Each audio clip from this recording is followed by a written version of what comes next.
join your hands together to welcome Mr. Apurva Kalia to talk about the importance of STEM in corporate careers. Thank you very much, Bhuvan. I will try my best to get us back on track on time. As Sudhanshu mentioned a little while earlier, a lot of the genesis of what we are talking about today took place many years ago, about 16, 17 years ago.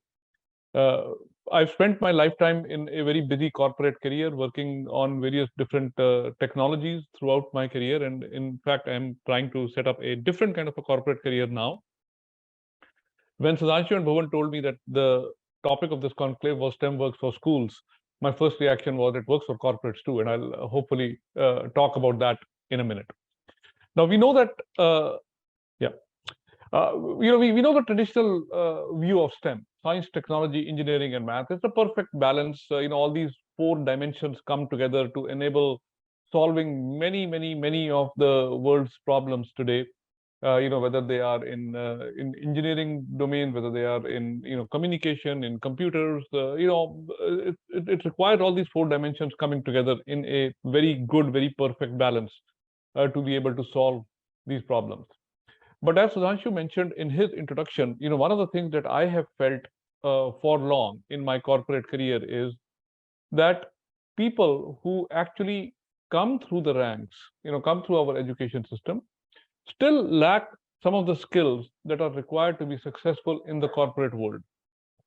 And when this conclave was being put together, I started thinking about STEM in a slightly different context. What does it really mean for people, for students, for children to acquire skills that would make them corporate ready, that would make them successful in the corporate world? And one of the things, one of the challenges, I'm sure as educators, many of you would have seen, is that when we talk about STEM, a lot of students come and ask us this question that I'm thinking of a career which is in law or in nursing or in hospitality.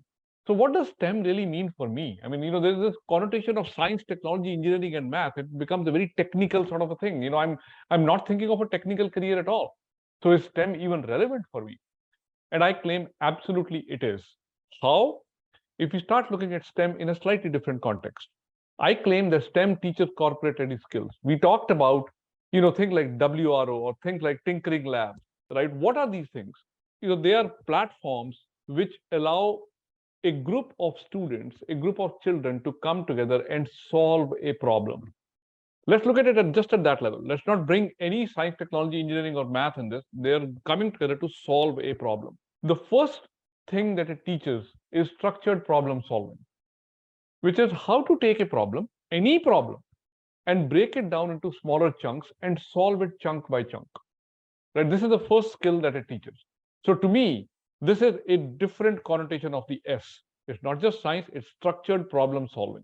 All the examples that we've seen, all the examples that we've talked about, even Dr. Mehrotra talked about in his presentation, many of the examples that we are talking about are examples of problems which can be broken down to smaller chunks. So that's the first skill that children learn when they go through such programs.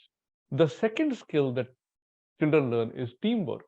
So this is my second T, not technology per se, but teamwork. In my entire corporate career, spanning 35 years or so, I cannot think of one single project, not even one single project, which could be done by just one person. Every project in the corporate world requires a team to come together and requires a team to work across boundaries, require a team to work across people to get the task done. So my second dimension is T for teamwork. My third dimension is E for efficiency. In the corporate world, you need to learn to fail fast. If you're trying out something and it's not, or you have a chance that it's not going to work, try it out quickly. And if you have to fail, fail quickly so that you can move on to the next thing. Right? So efficiency is something which is extremely important in the corporate world. And that is what these programs teach as well. You can talk to any of the students who have gone through programs like WRO, etc.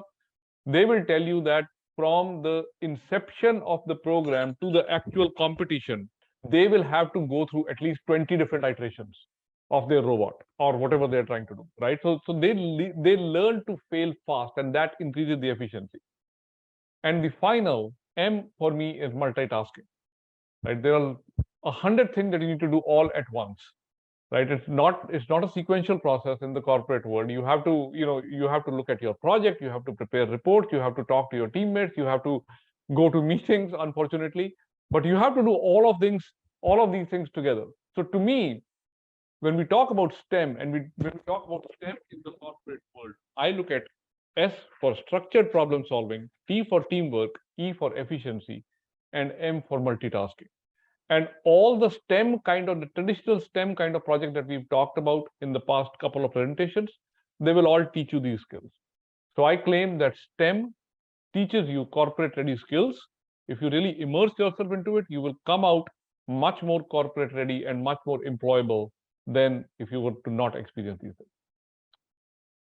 Thank you very much.